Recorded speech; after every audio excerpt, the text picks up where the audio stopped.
Vamos então avançar com as linhas dentro dos Estados, mas antes disso, vamos conversar aqui sobre políticas de desenvolvimento, não é? Políticas de desenvolvimento. Olha, há alguns anos, lá na década de 80, não é? Uma das grandes operações, não é? Uma das grandes operações foi designada Operação Produção. Historicamente, visava permitir que houvesse maior produção possível para fazer face àquele período de conturbação por conta da Guerra Civil, iniciada em 77 e terminada em 92 com o Acordo de Roma, não é?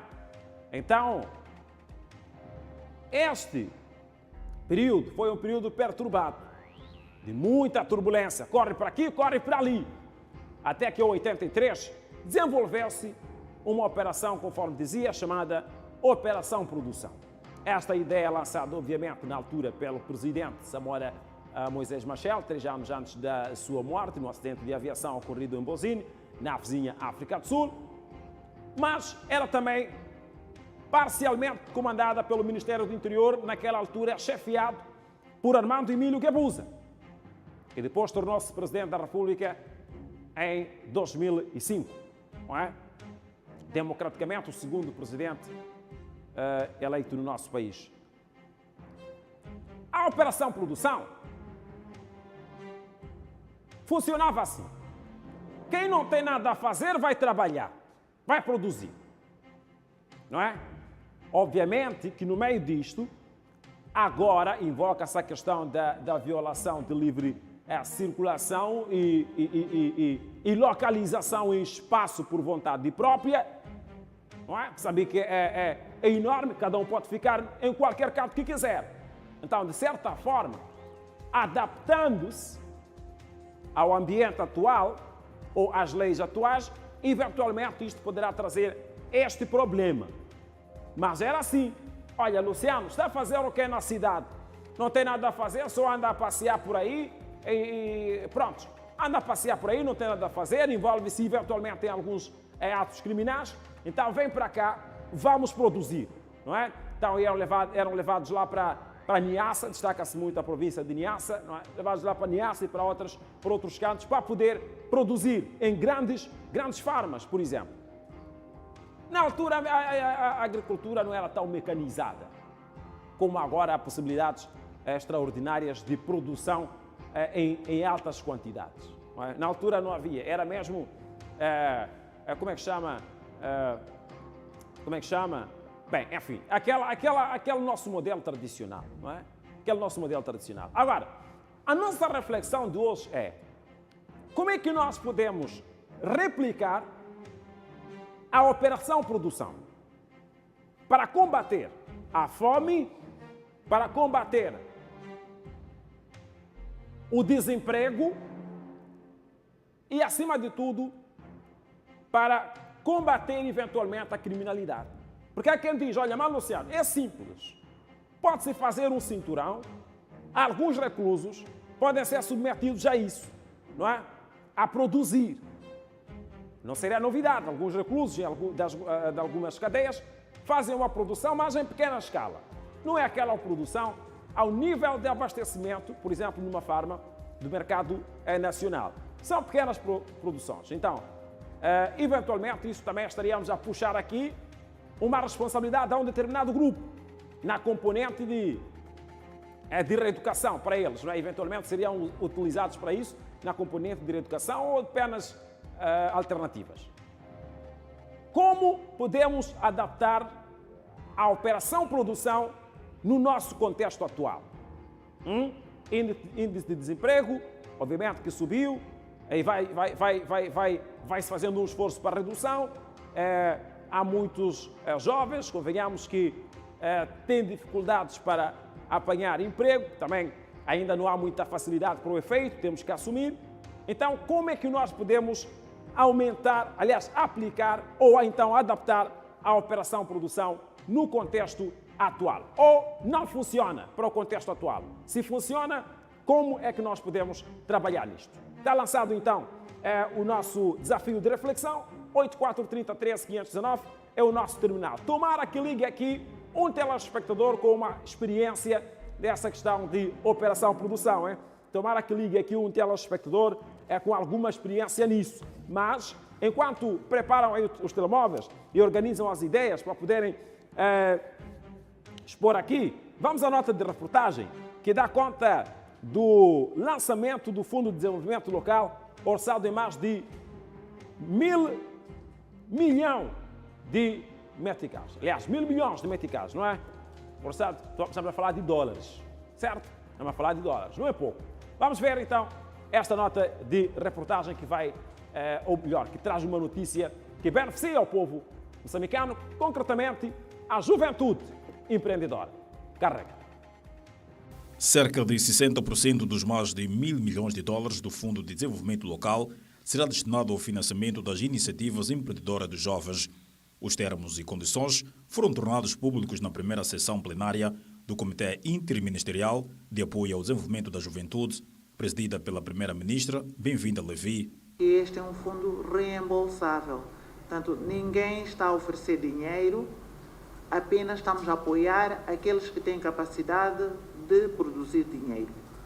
Aqueles que têm ideias, que são ideias que podem realmente ser efetivas, podem ajudar o nosso país e os próprios jovens. O Ministério de Planificação e Desenvolvimento já definiu os limites orçamentais. Os limites de financiamento para cada tipo de atividade está definido o limite máximo, limite mínimo, as taxas de juros, o período de graça, o prazo de reembolso, o processo de monitoria e avaliação, toda a questão do princípio de transparência, porque está previsto aqui que exista uma plataforma tecnológica que permita uma maior transparência dos beneficiários, de todo o processo, para que não haja críticas aqui sobre falta de transparência. O fundo é uma resposta às inquietações de jovens que muito clamam por linhas de financiamento. O ministro da Juventude e Desportos defende que a juventude é o motor do desenvolvimento. Que nos comprometemos aqui com o CNJ como interlocutor da juventude, que há sim desafios, mas também há passos que estão a dar significativos para o desenvolvimento deste país e que a juventude é promotor deste desenvolvimento. Este fundo foi aprovado pelo Conselho de Ministros no âmbito das ações dos 100 dias de governação. O documento deverá ainda passar pela Assembleia da República. Muito bem, agora um alerta aqui. Um alerta aqui. O fundo é extremamente bem-vindo. O fundo é extremamente bem-vindo. Mas também não vamos esquecer daquilo que passou. Não vamos nos esquecer daquilo que passou. É preciso haver uma responsabilidade extraordinária e áreas também prioritárias para o financiamento. Certo? Para o financiamento. Diziam aqui os painelistas do Resenha Semanal que existem vários empresários sem empresa. Não é? Andam só com pasta só. As empresas estão na pasta, mas são empresários. Vivem de comissões. É preciso haver uma fiscalização tremenda no destino deste montante. Porque há pessoas que poderão levar dinheiro, não vão fazer nada e não haverá nenhuma fiscalização. Então, isso é um fator que merece a atenção do governo. Bem disse aí a doutora Bem-vinda Levi que não é oferta. Mas também é preciso haver aqui, é preciso que não haja aqui discriminação na distribuição, não é? É preciso que não haja discriminação na distribuição desse montante, neste caso no financiamento. Então, apresenta o projeto. Se for um bom projeto viável, obviamente que a equipa vai determinar pelo financiamento. Vamos então atender aos nossos telespectadores. Podemos ou não readaptar a operação produção no nosso país? Se podemos, como vai ser? Por uma questão voluntária ou então pode haver aqui alguma ação relativamente coerciva? Quando digo relativamente coerciva é no sentido que, olha, os nossos irmãos que estão detidos, eventualmente possam ser submetidos a este modelo de operação-produção, não é?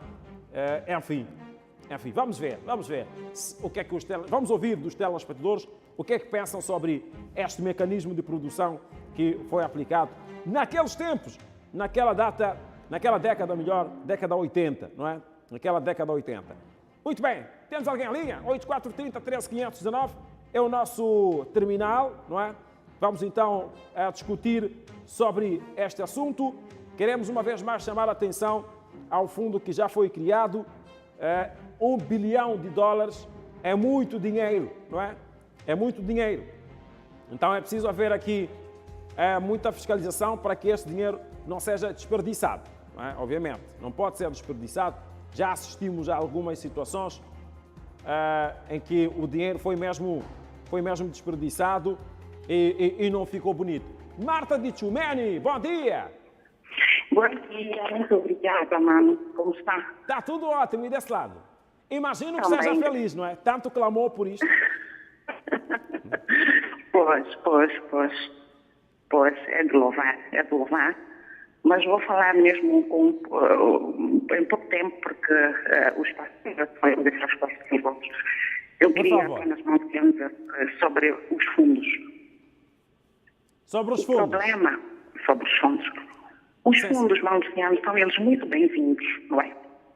Qualquer fundo, ele é bem-vindo, não é? Porque os fundos, afinal de contas, quando são criados, o objetivo é ajudar a sociedade moçambicana, é apoiar o povo moçambicano, não é? Mas o grande problema está com as pessoas que gerem esses fundos, gestores destes fundos, não é? Já tivemos vários fundos aqui que não sabemos qual foi o fim, não é? Eu até hoje falo, Luciano, por causa dos fundos que foram criados para ajudar as pessoas que sofreram por calamidades. Que até hoje as pessoas ainda estão sofrendo. E nós acompanhamos várias situações que há pessoas que desviaram esses valores. E aí não houve responsabilização dessas pessoas. Entretanto, mal já está lá, tem instalado lá. Agora, Luciano, eu agradeci imenso que houvesse realmente muita responsabilidade quanto a esse aspecto. Porque o grande problema aqui é o dinheiro, Luciano. A guerra aqui neste país é dinheiro. O nosso dinheiro é mal gerido, não é? Entretanto, eu espero que haja, de facto, uma grande responsabilidade. Nós queremos fazer parte desses fundos. Não queremos empresários fantasmas, não queremos pessoas fantasmas que só levam dinheiro e a gente não sabe o que é que fazem. Existimos nós que temos as nossas pequenas mercearias, né, os nossos pequenos negócios. Não usufruímos desses fundos. Afinal de contas, não fazemos parte desta sociedade.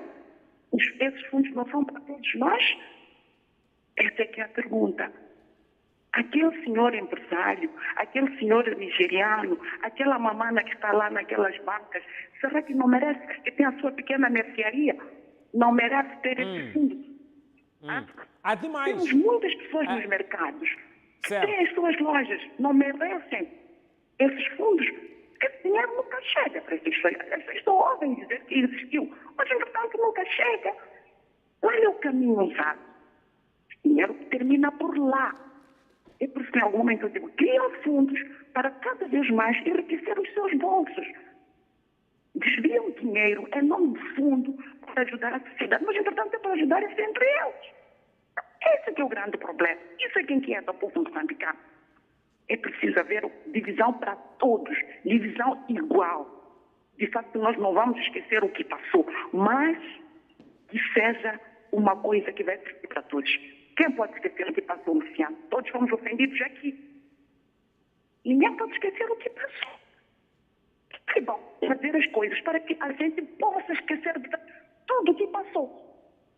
Obrigada, Luciano, por ter continuação de um trabalho. Muito bem. Senhora Marta, muito obrigado mesmo pela sua ligação, não é? Muito obrigado pela sua ligação. Há um ponto aqui que merece, de facto, reflexão no que diz respeito à inclusão, não é?